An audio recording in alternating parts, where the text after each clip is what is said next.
시편 119편 17절부터 24절까지 읽겠습니다. 주의 종을 후대하여 살게 하소서. 그리하시면 주의 말씀을 지키리이다.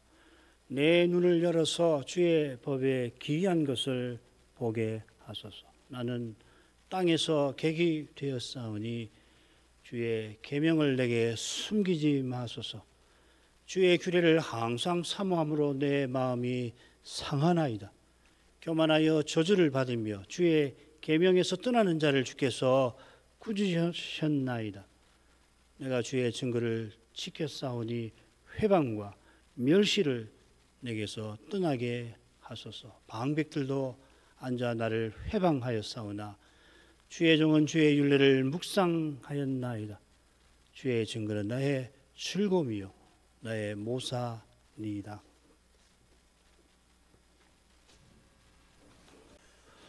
지난 시간 살핀 제2년에서 시인은 맡은 소명을 이루려는 그 심정을 간곡히 드러내면서 고난의 현실 가운데 주의 말씀을 가까이 하였습니다. 오늘 살필 제3년을 보면 이 시인의 그 현실, 고난의 현실이 좀 더 분명히 드러나면서 시인은 말씀 깨닫는 기쁨과 말씀의 빛을 구하고 있습니다. 이 3년만 아니고 사실 이 22년에서 이 원수의 주제가 나타난다는 건 고난의 주제가 나타난다는 건데 빠지지 않고 드러납니다. 제가 이제 막 119편 강의를 시작해서 연구가 부족해서 겨우 찾아낸 것이 이만큼입니다. 더 있을 것 같아요. 그 보시면은 1년부터 22년에 원수나 고난이 직접 언급되어 있거나 암시된, 오늘 예를 들면은 살게 하소서 17절이죠. 17절에 보면은 살게 하소서. 이 죽음의 현실을 전제하는 거 아닙니까? 이런 것까지 합하면 얼마나 이런 주제가 일관되는지 금방 알 수가 있는데 참조해서 자꾸 이 119편을 읽어보시길 바랍니다. 우리가 재림 때까지 그리스도와 함께 고난받는 것처럼 구약 시인과 신자도 메시아 오실 때까지 믿음의 길에서 고난받았습니다. 장차 그리스도와 같아지는 영광에 비하면 지금 우리의 삶은 고난이라 그렇게 한마디로 말할 수가 있습니다. 그리스도의 남은 고난, 이것은 말씀이 실현되는 증거입니다. 그 말씀이 의와 생명의 말씀이니 죄와 죽음의 현실에서 말씀을 따라가는 길에 자연 고난이 발생합니다. 그처럼 원수마귀는 마지막 날까지 세상과 육신과 동맹하여서 그리스도와 교회를 대적할 텐데 그리스도 오시기 전에도 당연히 이 중보 직분자들이나 신자들을 괴롭혔죠. 셋째 연의 줄거리를 보십시다. 다섯으로 나눠보겠습니다. 17, 18절 주의 종을 선대해서 참된 삶을 살되 말씀 지키며 깨닫게 하소서.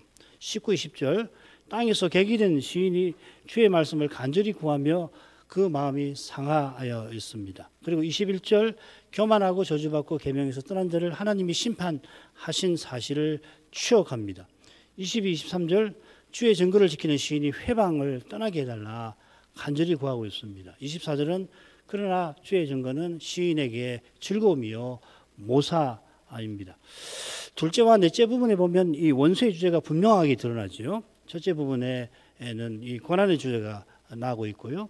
다섯째 24절에 보면은 고난을 견뎌내는, 고난이 없어진 거 아니에요. 고난을 견뎌나가는 기쁨과 모사가 바로 그 특별히 모사라고 하는 것이 그런 데서 고난을 어떻게 풀 수 없는 현실을 어떻게 이겨나가는가 말씀에서 그걸 다루고 있습니다. 그 비결이 한가운데 제시되어 있는데 여호와 하나님이 의롭게 심판하심으로 겸손히 말씀을 줬는 시인은 힘든 현실이지만 하늘의 즐거움과 참된 해답을 24절에 나오는 그 모사라고 하는 표현에서 알 수 있습니다. 그걸 발견합니다. 그 다음 나오는 그 도표는 그 참고하시길 바랍니다. 오늘 아침에도 제가 이 119편에서 이 중요한 어휘들이 몇 년에 몇 절이 나오는지를 작성을 하다가 말았는데 작성되면 제가 드리도록 하겠습니다. 10절 18절로 가죠. 주의 종을 후대하여 살게 하소서. 그리하시면 주의 말씀을 지키리이다. 내 눈을 열어서 주의 법에 기이한 것을 보게 하소서. 시인은 여호와께 기도하며 자기를 주의 종이라, 여호와의 종이라고 밝힙니다. 이 119편의 종이 모두 주의 종, 당신의 종이라는 표현으로만 14번 나오는데 한 번은 만물이 주의 종이라 하였고, 나머지는 전부 기도하는 시인이 자기를, 하나님을 부르면서 자기를 나는 주님의 종입니다. 우리 뭐 당신이라는 말을 어른이나 심지어 하나님께 쓰지 않으니까 주의 종이라 합니다. 제3년 넷째 단락에도 주의 종이 나오지요. 23절에. 주의 종은 시인의 사명의식과 붙어 있을 겁니다. 모든 면에서 시인이 고난과 이 원수의 주제를 다루듯이 굳이 자기를 주의 종이라고 부르지 않더라도 계속해서 이 선지자로서의 소명, 이 신자로서의 소명을 이루려고 합니다만, 특별히 주의 종이라고 할 때는 그 심정을 좀 더 선명하게 드러내는 거고, 우리는 거기에 착안해서 시를 읽고 해석을 해야 하겠습니다. 시인은 여호와의 후대하심을 구합니다. 이 후대하심이라는 가말이라는 말이 본래 갚는다 하는 겁니다. 그래서 이 요셉의 형제들이 아버지가 돌아가시니까 요셉이 자기들의 악을 갚게 될 거 아니냐 두려워하는 장면에서 나옵니다. 그러니까 바벨론의 악행을 갚는다든지 화친한 자를 악으로 갚는 그런 악한 일에 대해 쓰입니다. 반대로 내 손의 깨끗함을 조차 갚으신다. 뭐 이런 표현으로도 있고 표현으로도 쓰입니다. 여호와께서 우리의 죄를 따라 갚지 아니하시고 오히려 그 인자하심을 의뢰하는 자에게 은혜로 갚아 주십니다. 지금 시인이 바라는 후대하심이라고 하는 것은 바로 이런 겁니다. 이스라엘 배도에서 하나님의 심판받아 마땅한 그런 현실에 시인이 처해 있는데 회개하는 시인을 긍휼히 여기시고 선대해 주시기를, 은혜로 갚아 주시기를 바라는 심정을 여기 드러내고 있습니다. 이는 여호와의 후대하심을 잊고자 하는 시인의 이 목적에도 잘 드러납니다. 살게 하소서. 지금 시인이 땅에서 객이된 현실을 19절에서 말하고 있고 23절에서는 방백에게 회방을 받았던 현실, 그것과 관련된 현실이 22, 23절에 나오지요. 그런 현실과 붙어 있는 겁니다.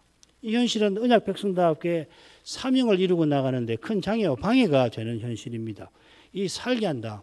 히브리 말로 하야입니다. 히어서 아주 강하게 읽는.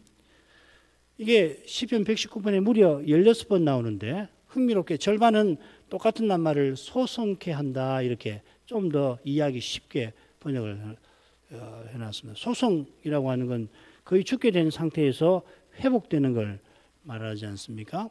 지금 시인이 그런 죽음의 처지에 놓여 있는 겁니다. 스스로는 거기서 벗어나질 못합니다. 은혜 베풀어 주셔서 건져 주시기를 시인이 구하며 후대하시고 그래서 살려주십시오, 이 말입니다.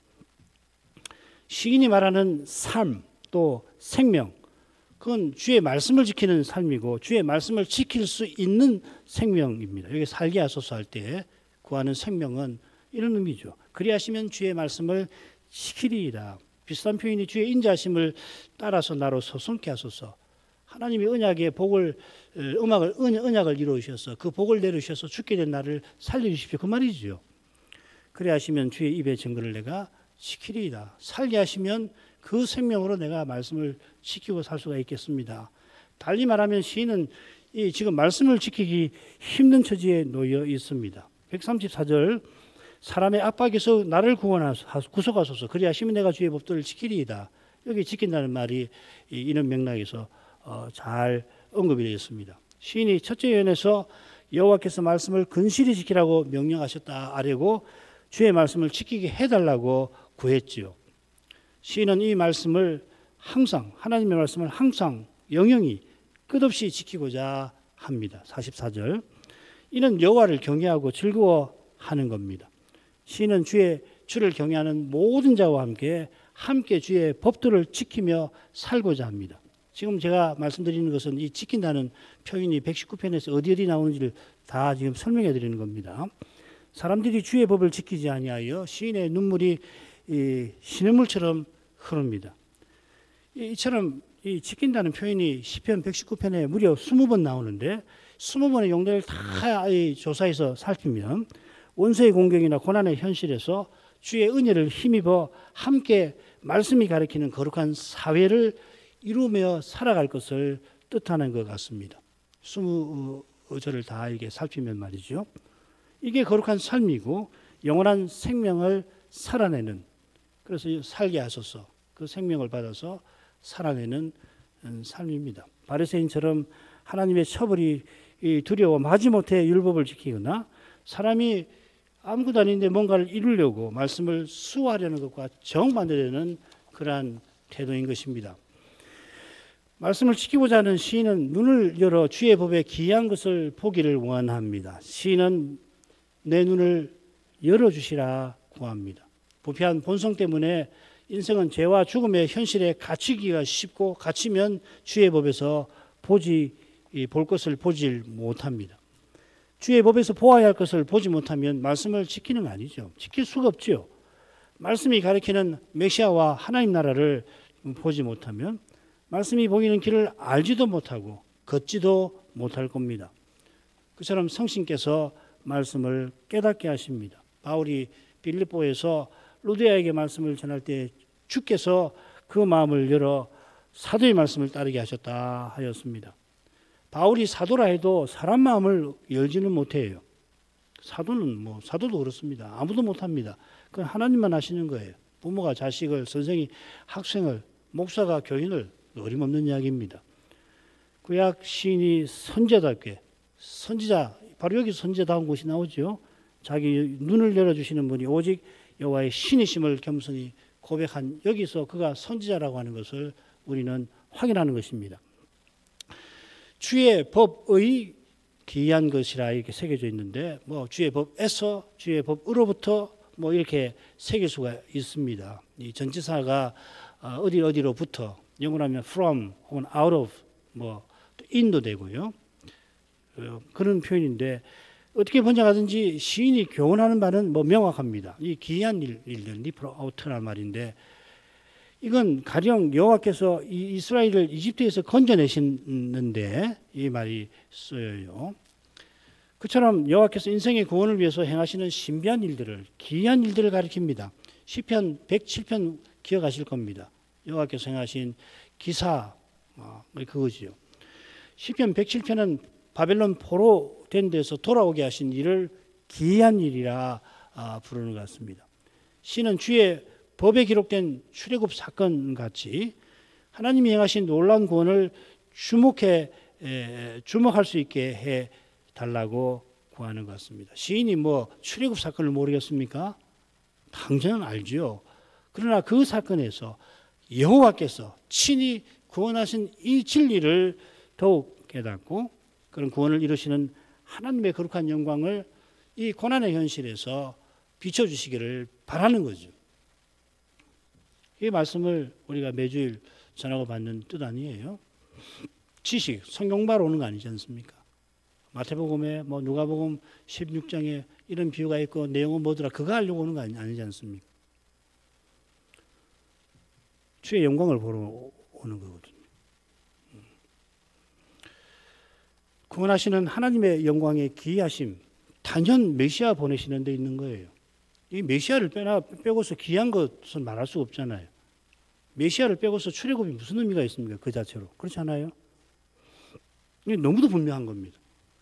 이 시가 포로에서 돌아온 혹은 돌아오는 현실에서 쓴 것이든지 그런 현실과 관련해서 쓴 것 같습니다. 시는 한편으로 이사야의 예언이 이루어지는 것을 두 눈으로 보고 있으면서 다른 한편으로 아직 그 예언이 이루어지지 않냐는 상태에 처해 있습니다. 가령 우리가 포로에서 돌아올 때 꿈을 꾸는 것 같아도다. 시편 126편에 그렇게 말하지 않습니까? 꿈을 꾸는 것처럼 돌아와서 성전 지대를 놓았습니다. 금방 놔요. 그런데 이내 백성은 자기 살집 세우는데 골몰합니다. 더욱이 포로에서 돌아왔는데 여전히 페르시아의 식민지 백성으로 살아갈 뿐입니다. 우리 일제시대를 생각하면 이 식민지 백성으로 사는 게 얼마나 고단한지 짐작하고 나무는 있습니다만은 느헤미야서 몇 장인지 지금 기억이 분명히 5장이던가요? 그런데 보면은 뭐 이 식민지 백성의 삶의 고단함, 총독들이 얼마나 수탈을 해대고 그래 기근이 드니까는 그 부자들이 그 기근을 이용해서 가난한 백성들을 얼마나 괴롭힙니까? 그게 느헤미야서에 나오잖아요. 이게 이루어진 건가? 예언이 이루어진 건가? 그럼 안 이루어진 건가? 뭐 이런 거죠. 모세가 저 옛날 간절히 바라던 것처럼 요엘이나 심지어 에스겔이 예언하던 대로 성신께서 모든 백성에게 강림하심으로 다 선지자 되어서 율법이 가리키는 거룩한 사회가 세워지기는커녕 포로 잡혀가기 전과 별로 다를 바 없이 없는 것도 같습니다. 이런 심정이 이어지는 19절에 잘 드러납니다. 시인은 눈앞의 현실이 말씀과 심히 어긋나 보이는 그런 때에 말씀에서 기이한 것을 보려 합니다. 이거 믿음 아니고는 안 되죠. 말씀이 현실과 어긋나서 말씀이 이루어지지 않는 것처럼 보이잖아요. 그러니까 말씀이 이루어지지 않는구나 하는 게 아니라 이루어지지 않는 것처럼 보이는 그 말씀에서 기이한 것을 보고자 하는 거예요. 이게 믿음입니다. 그 기이한 것은 출애굽이나 포로기한이나 그 사이에 여호와께서 신이 이루신 그 일들인데 그 구원들이 일제히 가리키는 메시아와 영원한 나라에 결국 관한 것입니다. 메시아께서 이미 오신 지금 우리도 다시 오실 그날을 간절히 바라보면서 그리스도의 남은 고난을 채우는 이 신비, 이 기이함을 깨닫는 것입니다. 주일 강설에서 그리스도를 전한다는 말은 이 말이에요. 다시 오시는 그리스도를 바라보면서 그 오시기 전에 이 고난의 현실, 말씀이 정말 이루어지는 거, 약속이 정말 이루어지긴 하는 건가? 내가 정말 헛믿은 거 아닌가? 내가 수십 년 젊은 시절 온 생명을 쏟고 힘을 쏟아서 믿었다고 하는 이 현실이 지금 이건데 정말 내가 잘 믿은 것인가? 라고 생각되는 바로 그런 데에 그 말씀을 의지하는, 말씀하신 하나님을 의지하는 것이 참된 믿음인데 이게 얼마나 어렵습니까? 교회 여러분 지금 그걸 겪고 있는 거 아니세요? 그 냉소주의로 간단 말이죠. 별거 없구나. 별 수 없는 거구나. 헛살았구나. 실패했구나. 끝이구나. 이 뭐 소망스러운 게 남아있느냐. 그런 것이 절로 마음에 드시지 않습니까? 참된 믿음은 그러나 바로 그 현실에서 하나님의 약속과 약속하신 하나님을 믿는 거예요. 그리고 믿음의 본질이 바로 거기 있는 거 아니에요? 믿음이 뭡니까? 믿음이 지식입니까? 예, 믿음은 지식도 있습니다. 그런데 중요한 건 믿음은 하나님을 의지한다는 거 아니에요. 믿고 의지함, 전심으로 의지하는 거. 하나님이 말씀하셨으므로 내가 믿노라.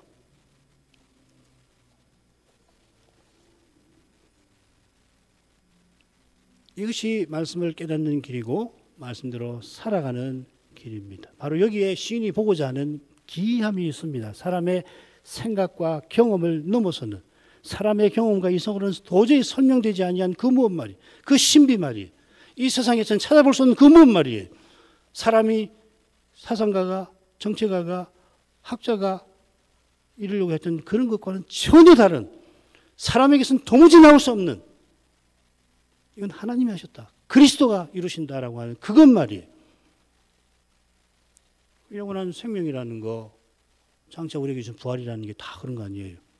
세상에 부활이라는 게, 지금 우리가 살고 있는 이 현실에서 부활이라는 게 어떻게 가능합니까? 예? 성경이 말하는 부활이 사람에게서, 이 현실에서, 이 지구상의 이 우주에서 어떻게 나올 수 있어요? 나올 수 없는 거라고요. 그건 은혜로 하나님 주시는 거 아니에요. 하나님 나라 우리가 수십 년을 배워왔는데 그 하나님 나라 말이에요. 장차 들어갈 나라, 지금 이곳에 이루어지는, 이미 원칙적으로 이루어지는 그 나라 말이에요. 오늘 오전에도 그 말씀 드린 거 아닙니까? 그걸 포기하면 남는 거 없어요. 죽어 천당 가는 거하고 더 나을 것도 없어요. 죽어 천당 가는 거 뭐 나쁜 것만도 아니지요.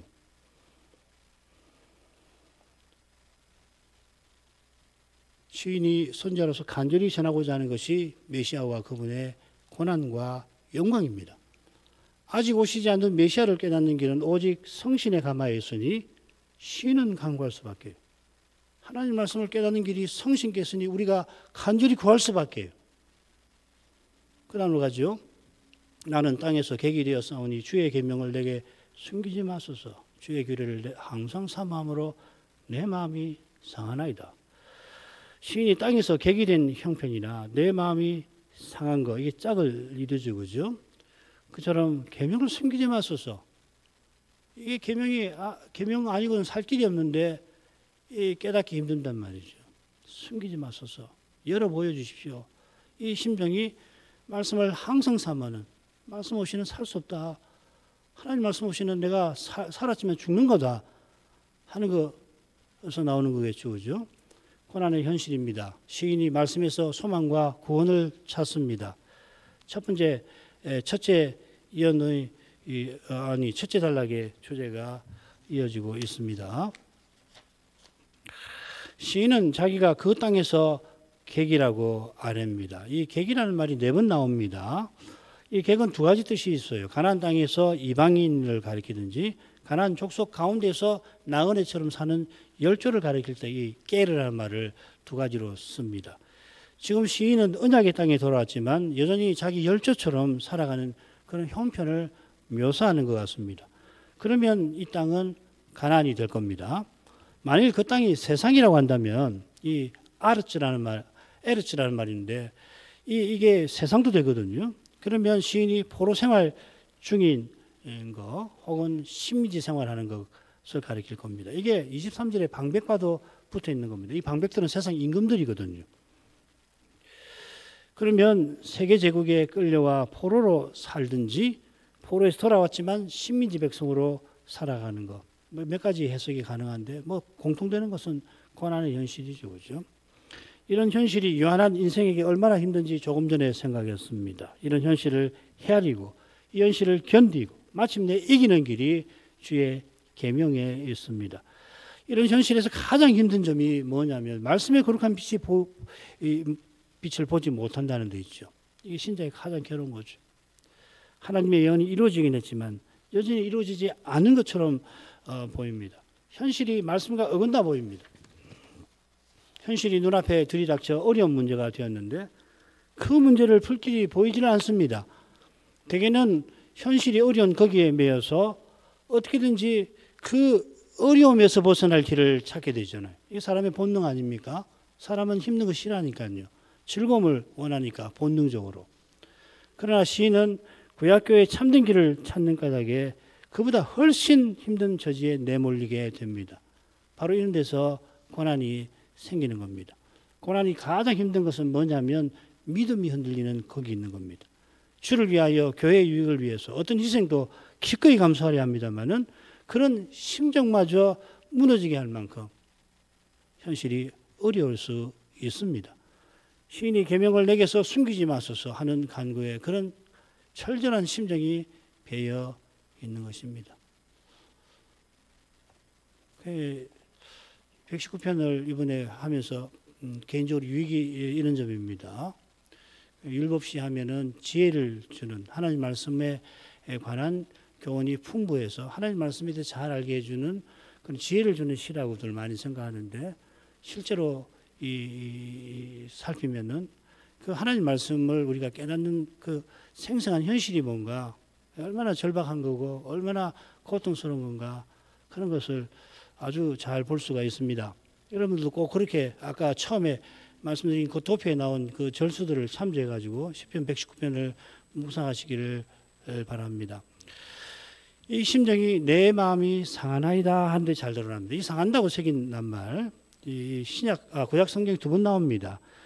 다른 한데 에가서에 조약돌로 내 일을 꺾으신다 이렇게 번역을 해놨습니다. 그러니까 조약돌을 가지고 내 일을 쳐서 부셔버린단 말 아니에요. 그리고 꺾으신다 하고서 재로 나를 덮으신다는 표현이 이어져요. 이 상한다는 낱말 새긴 그 낱말은 알곡을 갈아서 가루가 되게 한다는 이런 의미도 있는 것 같아요. 낱말은 단어가 정확하게 같지는 않습니다. 그런데 히브리에는 쓰 발음이 2가지로 나는데 그래서 쓰 발음을 가리키는 철자가 2가지가 있습니다. 쌈에게 있고 신이 있는데 그 차이인데 그래서 뜻이 같을 수가 있습니다. 그래서 이 알곡을 갈아서 가루 만든다는 뜻이 있어요. 그러니까 내 마음이 상한다라고 하는 것은 마음이 칼칼이 찢어지는 거예요. 그런 현실에서 시인은 주의 규례를 항상 사모합니다. 항상 사모하니까 고난의 현실에서는 마음이 상할 수밖에 해요. 여기 이 규례라고 하는 말 미슈파트인데 여기서도 이 여호와께서 심판장으로 내리시는 판결을 가리키는 것 같습니다. 여호와께서 이스라엘을 멸망시킨 제국을 멸망시키겠다 하셨는데 이스라엘은 다른 제국의 식민지로 살아갑니다. 이런 현실에서 백성은 자기 집 짓는데 골몰할 뿐 성전, 성벽 사는 데는 마음이 없습니다. 게으릅니다. 포로에서 돌아왔지만 죄의 문제는 여전합니다. 하나님 과연 이 현실을 살펴주시는지 인생은 절로 낙심됩니다마는 시인은 주의 의로운 판단을, 거룩한 의로운 통치를 간절히 구합니다. 틀림없이 주의 약속대로 이루실 줄 믿지만 눈앞의 현실은 약속과 너무도 달라 보입니다. 그러니 마음은 갈기갈기 찢어질 수밖에.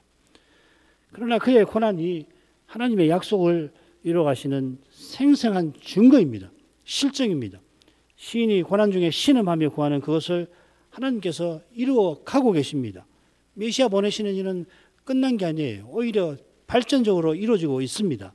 탄식하는 시인과 그의 신음하는 기도를 쓰셔서 그가 바라는 그 일, 메시아 보내시는 그 일을 성취하고 계십니다. 그래서 제국들이 일어나는 거예요.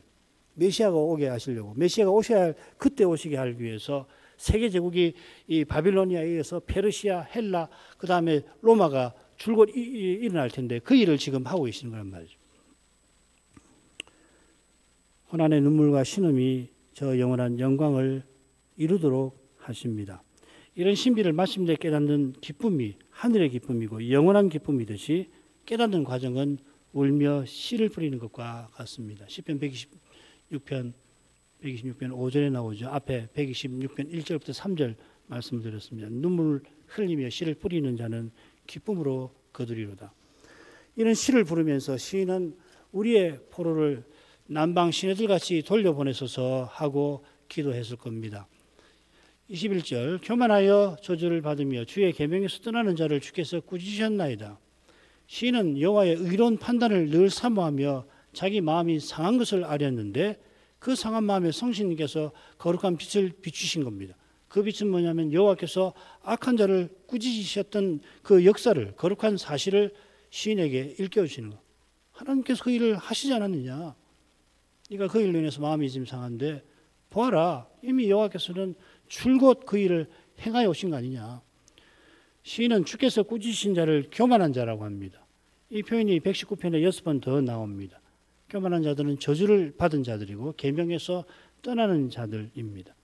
둘째 위원에서 자기가 주의 계명에서 떠나지 말게 해주시기를 구하지 않았습니까?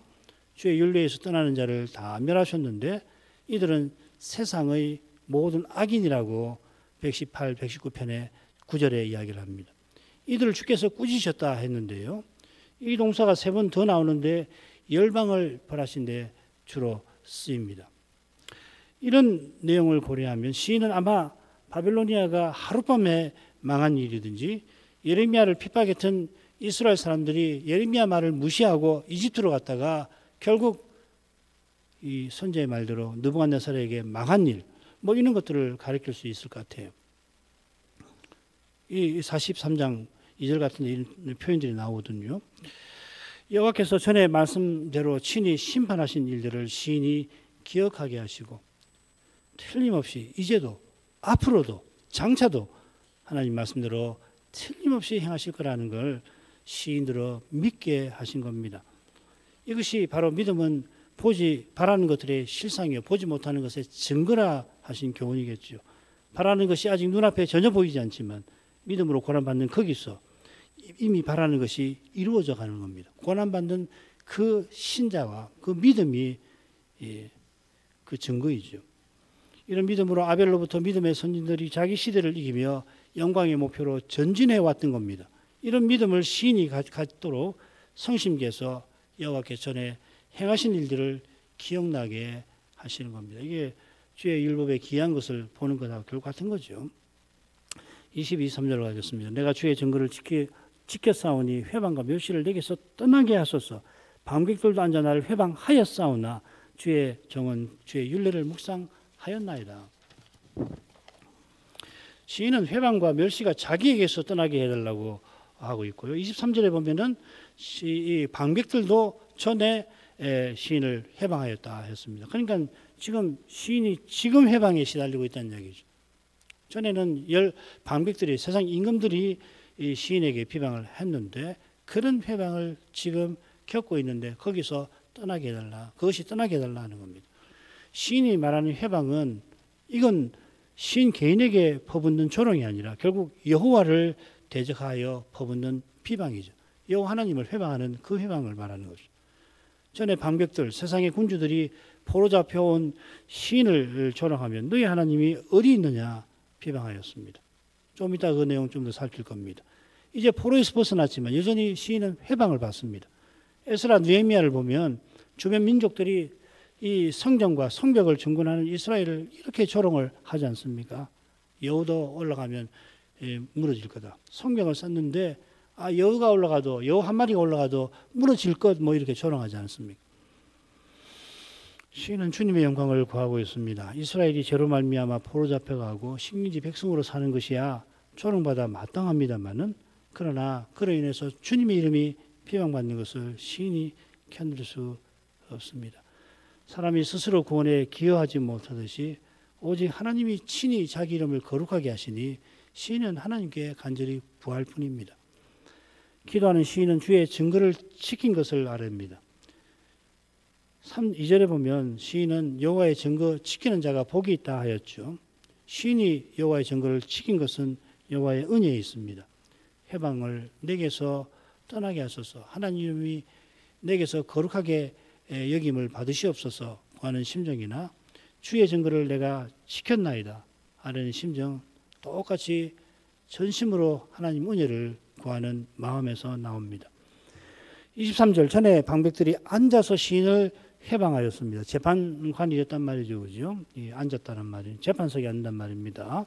시인 곧 이스라엘의 죄를 비난하고서 너희 하나님 어디 있느냐 욕되게 하였습니다. 그런 비참한 자리에서 시인은 주의 율례를 묵상하고 있었습니다. 이게 뭐 너는 뭐라고 떠들니 나는 안 듣는다 그 말 아니겠죠, 그죠? 그렇게 읽으시면 안 됩니다. 그럴 수가 없잖아요.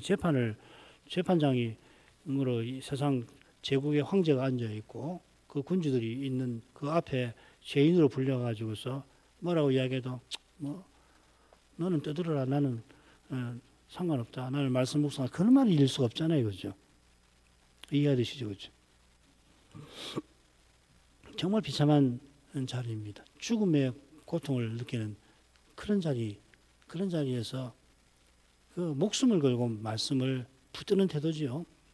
그걸 묵상이란 말을 하고 있으니까 우리는 묵상하면은 묵상하면 조용한 가운데 새벽 시간에 일어나 가지고서 세수하고 앉아 가지고 하나님 말씀에 무엇을 뜻하는가 이렇게 이런 걸 자꾸 생각하는데 지금 묵상 그런 거 아니지 않습니까? 여호와께서 세우신 율례를 통하여 장차 메시아를 보내어 세우실 영원한 나라를 그는 바라보고 있었을 것입니다. 레위기에 율례들이 나오죠. 이 율례들은 메시아와 하나님 나라를 가리킵니다. 시인은 말씀하신 하나님이 말씀대로 이루실 것을 거기서 믿고 있었던 겁니다. 포로 잡혀와서 세상 임금에게 조롱당하는 그 자체가 하나님께서 말씀대로 이루시는 사실을 보여주었습니다. 그런 만왕의 왕이신 하나님께 겸손히 징계받으면서 아울러 하나님의 긍휼하심을 맛보고 있었던 것입니다. 주께서 긍휼히 여기셔서 시인이 증거를 지키게 하신 것입니다. 하나님의 사랑이 시인을 붙들어서 죽음 같은 고난을 견디게 하신 것입니다. 여기서 다시 시인은 주의 종이라고 자기를 밝히면서 죽음과 같은 고난 중에서 자기의 소명을 이루려 했던 것을 드러냅니다. 세상 임금 앞에서 죄인 취급당하며 하나님의 이름이 멸시당하는 그 자리에서 놀랍게도 하나님의 이름의 영광을 찬송하는 게 시인의 임무인데 그 자리에서 놀랍게도 시인은 주의 율례를 묵상하고 있습니다. 이는 방백들의 회방을 한 귀로 듣고 다른 귀로 흘러버린다는 말은 아닙니다. 언약이 무너지는 것 같은 절망 가운데에서 간절히 하나님을 바라본 것입니다. 오실 메시아께서 그의 믿음을 붙들어주고 계셨던 것입니다. 이런 깨달음에 이르자 시인의 마음에서 감사가 일어납니다. 주의 증거는 나의 즐거움이요 나의 모산이이다. 다시 이 증거를 언급을 하고 있습니다. 여기 여호와의 말씀을 가리키는 8개의 낱말 중에 이 증거라고 하는 것은 하나님의 언약을 무엇보다 가리키는 표현입니다. 하나님께서 친히 언약을 세우신 것처럼 언약을 친히 이루실 것입니다. 여기 이 즐거움이란 말 샤슈임입니다. 수가 아니라 슈임. 샤슈임이라고 하는 말이 흔한 낱말 아닌데 이 흔하지 않은 낱말이 시편 119편에 5번 나옵니다. 다 찾아보시면 모두 고난 중에 맛보는 기쁨을 가리킵니다. 장차는 눈물도 아픔도 죽음도 전혀 없이 참된 즐거움을 영원히 매 순간 누리게 됩니다마는 그 영원한 즐거움을 맛보는 그 길이 지금 여기서 말씀을 쫓아 고난받는 데서 열린다는 겁니다. 주님께서 하늘의 즐거움을 베푸셔서 고난을 물론 견디게 하시죠. 그 즐거움이 주님께서 이 고난을 통하여 영원한 영광 이루시는 사실과 붙어 있는 겁니다. 고난받는 그때는 근심할 수밖에 없어요. 고난받는 그때는 사도도 영원히 짓눌린다 하였습니다. 온갖 고난을 받고 그 외에도 모든 교회에 대한 염려로 날마다 내 영혼이 짓눌린다 하였습니다. 누가 연약하면 내가 연약하지 아니하며 그 고난 받는다는 얘기거든요. 누가 연약하다는 말은 고난을 받으면 자기도 그 고난을 누구보다 잘하니까 약하지 아니하며 반대로 누가 실족하면은 내가 예태하지 않더냐. 그런데 그 짓눌린 사도의 영혼이 힘을 얻어서 하나님 이름을 하나님께 모든 염려를 맡기고 너희가 모든 일에 기도와 간구로 너희 구할 것을 감사함으로 하나님께 아뢰라 하는 교훈처럼 그런 확신에 도달하게 될 때 이 기쁨이 임하는 거죠. 그죠? 여호와께서 언약을 신비하게 이루어 가시는 그 사실에서 시인은 모사를 발견합니다. 이 모사라고 하는 건 그 왕이 국사나 전쟁 때 조언이나 방책을 구하는 신 아니에요. 왕에게는 가장 가까운 친구 같은 존재입니다. 시인은 주의 증거를 언약을 모사들이라고 합니다. 이 언약이란 말이 복수형이긴 하지만 사람이 도무지 풀 길이 없고 견딜 길이 없는 현실에서 시인은 하나님의 언약과 그 말씀에서 해답과 소망을 넉넉히 발견하는 것입니다. 언약 세우시고 이루시는 하나님이 구원과 소망이심을 고백하는 것입니다. 하나님께서는 전심으로 자기에게 향하는 자를 찾으시고 그를 위하여 능력을 베푸신다 하였습니다. 하나님 하시는 일이 뭔가? 지금도 하나님께서 행하시는 일이 뭔가? 자기를 향하는 자기에게 향하는 자를 찾으시는 일을 하고 계신다는 말이거든요. 그리고 그를 위하여 능력을 베푸십니다. 기도하겠습니다. 거룩하신 아버지, 구약 시인의 시를 통해서 그리스도 하나님 나라를 더욱 깨닫게 하시니 감사합니다. 오실 메시아를 바라보는 믿음 없이 시편 119편이 결코 나오지 못했을 줄 압니다. 이 시인이 처한 현실이 어떠했는지 저희가 다 알기는 어렵지만 필시 그가 처한 현실은 사람이 견디지 못할 그런 힘든 현실이고 실로 가장 죽음보다 싫은 그런 비방을 받는 비참한 것이고 그리고 무엇보다 끔찍한 것이었을 줄로 압니다. 언약 백성이고 중부 직분자인 시인에게 가장 힘든 것은 하나님의 말씀이 회방받는 그것이고 가장 비참한 것이 하나님 언약이 무너질 것 같은 그것이며 가장 끔찍한 것이 자기 믿음마저 무너질 것 같은 자기의 직무가 아무런 의미가 없어질 것 같은 그것이었을 줄 압니다. 그런 현실을 연약한 인생이 견디며 심지어 이긴 비결이 사람에게 있지 않고 여호와께서 여호와의 종으로 세상에 오시는 거기에 있으며 놀랍게도 그것을 믿게 하시는 은혜에 있음을 고백합니다. 아버지여, 구약 시인과 다른 현실에 저희가 처해 있지만은 저희 앞에 있는 죄와 죽음의 현실은 그때나 지금이나 근본에서 다르지 않습니다. 저희 시대가 그때보다 나아 보이는 면 분명히 있사옵나이다마는 그리스도께서 이미 오신 이 사실이 장차 다시 오시는 그 사실과 딱 붙어 있어서 저희에게는 더욱 힘든 면도 있사오며 과연 주님 다시 오시기 직전에는 인류 역사에서 유례가 없는 모든 시대에서 가장 힘든 시대가 기다리고 있다 하셨습니다. 그런 시대의 어려움을 이미 저희가 겪고 있사옵나이다. 어떤 현실에서든지 지금보다도 더 힘든 현실이 찾아오더라도 예수님을 전심으로 믿고 살아갈 수 있도록 이끌어 주옵소서. 저희로 살게 하여 주옵소서. 예수님 이름으로 기도합니다. 아멘.